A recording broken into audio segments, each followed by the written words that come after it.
처음에 운동을 할 때는 잘 몰랐어요. 안녕하세요. 주계화 사는 남자 최 작가입니다. 오늘 이 시간부터는 저를 최 작가로 그리고 트레이너쌤을 최 코치로 부르도록 하겠습니다. 오늘의 주제는 한 달 동안 운동을 진행해 오면서 무엇이 가장 힘들었는지에 대해서 말해보도록 하겠습니다. 일단 처음에 운동을 할 때는 잘 몰랐어요. PT 끊고 그냥 최 코치님 말하는 대로 그대로만 하면 몸이 만들어지는 줄 알았습니다. 그런데 제 경우에는 운동보다 더 힘든 게 있더라고요. 저는 운동보다 먹는 게 더 힘들었습니다. 세 가지 이유로 추려보겠는데요. 첫 번째는 먹는 걸 굉장히 계획적으로 먹어야 된다는 겁니다. 이전에 직장 생활할 때는 배고프면 먹고 배 안 고파도 먹고 회식하면 먹고 야근해도 먹고 싶으면 먹었어요. 그런데 헬스를 하고 나서부터는 최 코치님이 식단을 정해줍니다. 오늘은 몇 칼로리까지 드세요 하면은 저는 그 칼로리에 맞춰서 식단을 구성합니다. 제가 식단을 구성하는 방법은 마이피트니스팔이라는 어플을 이용하는데요. 거기서 아침, 점심, 저녁으로 무엇을 몇 g을 먹어야 되는지, 그러면 칼로리, 그리고 탄수화물, 단백질, 지방이 얼마가 되는지를 계산을 해서 식단을 구성을 합니다. 근데 이게 문제가 되는 게, 만약에 오늘 먹을 야채가 없다, 그리고 계란이 없다, 그러면 가게에 가서 사와야 됩니다. 이게 생각보다 의외로 귀찮아요. 내가 먹을 만큼 사놨는데 저만 먹는 게 아니니까 제 가족이 먹잖아요. 그러면은 생각보다 빨리 식재료가 없어집니다. 이 식재료 사는 게 약간 귀찮은, 그리고 약간 그런 번거로움이 있습니다. 또 밥을 할 때 밥을 한 번에 엄청 많이 해놓습니다. 왜냐면 식사 시간을 맞춰야 되는데요. 처음에 운동할 때 이걸 몰라서 식사 시간인데 밥이 없는 거예요. 햇반을 가게 가서 사와서 먹었던 경험이 있습니다. 그 이후부터는 한 번에 밥을 많이 해놓고 먹고 있습니다. 또 단 게 너무 먹고 싶어서 초코바를 하나 먹어야겠다 생각을 하고 식단을 구성을 했는데 도저히 계산이 안 서는 거예요.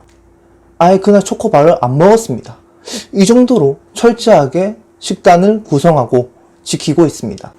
그리고 두 번째, 식단을 구성하는데 돈이 생각보다 많이 든다는 것입니다. 저는 닭가슴살을 구매할 때 미트리를 이용하는데요. 여기 미트리가 생각보다 저렴한 사이트임에도 불구하고 생각보다 한 달에 들어가는 닭가슴살 비용이 좀 들어갑니다. 그리고 닭가슴살만 먹기가 너무 힘드니까 소고기도 구매를 하는데요.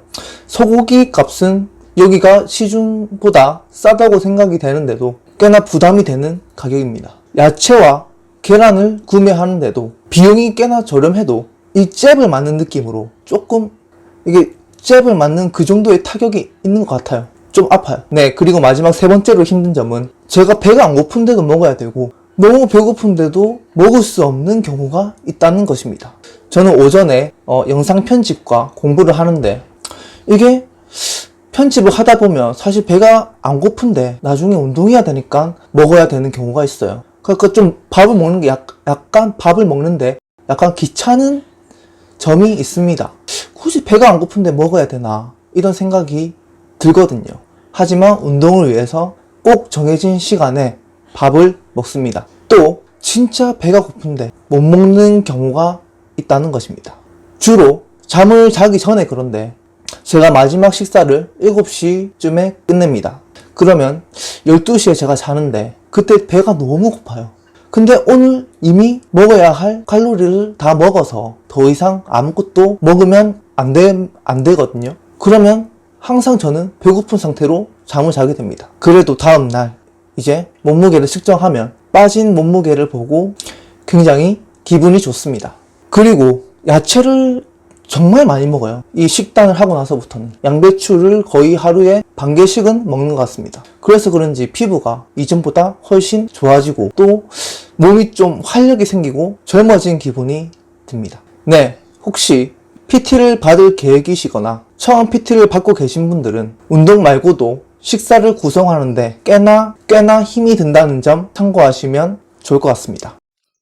뭐라는 거야? 2월 3일 월요일, 오늘은 하체 운동을 했습니다. 운동에 대한 전체적인 평은 운동 수행 능력이 굉장히 향상됐다는 점입니다. 일단 레그컬로 준비 운동을 했습니다. 레그컬을 하는 이유는 근육을 활성화시키기 위해서인데요. 하체 운동을 하기 전에 근육을 충분히 활성화시키는 것이 제 코치님이 좋다고 합니다. 레그컬을 하고 난 다음에는 복근 운동을 먼저 했습니다. 그 이유는 제가 하체 운동을 할 때에 굉장히 몸이 많이 떨리더라고요. 제가 코어 근육, 복근이 약해서 그렇다고 제 코치님이 말하더라고요. 일단 복근부터 하고 운동을 하자고 말을 했습니다. 복근 운동은 플랭크 30초, 그리고 크런치 15회, 이렇게 총 3회를 했습니다. 그 다음은 스쿼트를 했는데요. 스쿼트를 할 때 점점 자세에 대한 지적을 덜 받고 있습니다. 처음에는 몸에 힘을 어디다 줘야 될지를 몰라서 항상 자세가 흐트러지고 자세에 대한 지적을 많이 받았는데, 오늘 할 때는 20kg로 20RM을 하는데도 자세 지적을 안 받고 수행하였습니다. 점점 힘의 강도가 올라가는 것을 알 수 있었습니다. 뭐래?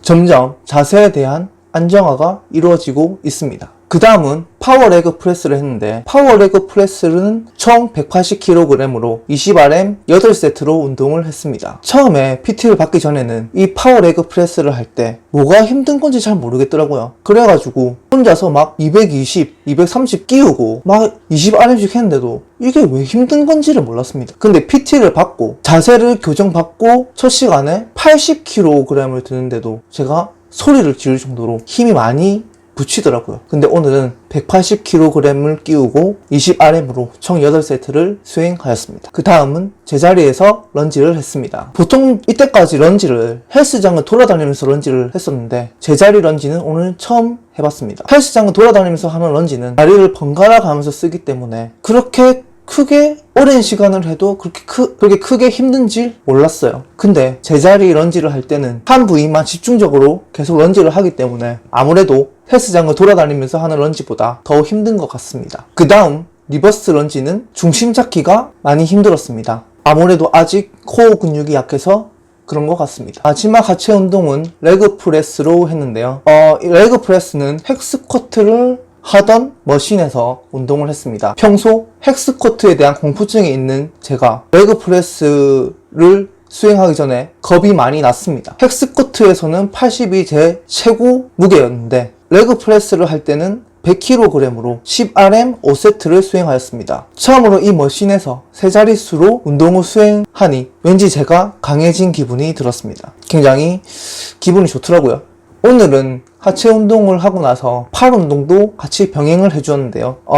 삼두 운동을 하고 슈러그를 했습니다. 삼두 운동을 할 때 15kg로 덤벨을 들고 운동을 했는데요. 개수를 작게 해서 그런지 크게 막 악을 쓰고 하지 않아도 무리 없이 운동을 수행했습니다. 마지막으로는 트레드밀에서 정사각 25분, 사이클 25분을 타면서 오늘 운동을 마무리 지었습니다. 저는 처음에 운동을 할 때 땀이 굉장히 많이 났었어요. 왜 이렇게 땀이 많이 나지 싶을 정도로, 제 코치님도 땀이 너무 많이 난다고 할 정도로 땀이 많이 났었습니다. 근데 요즘은 운동을 다 끝나고 나도 예전만큼의 땀이 안 나오더라고요. 제 코치님이 몸에 수분이 많이 빠져서 그런 것 같다고 합니다. 네, 이제부터는 운동을 하는 날에는 꼭 영상을 편집해서 업로드하도록 하겠습니다. 그래서 여러분에게 제가 매일매일 변해가는 모습을 보여드리도록 하겠습니다. 여러분의 많은 응원이 필요합니다. 제 영상이 재밌었으면 좋아요와 구독 부탁드리겠습니다. 감사합니다.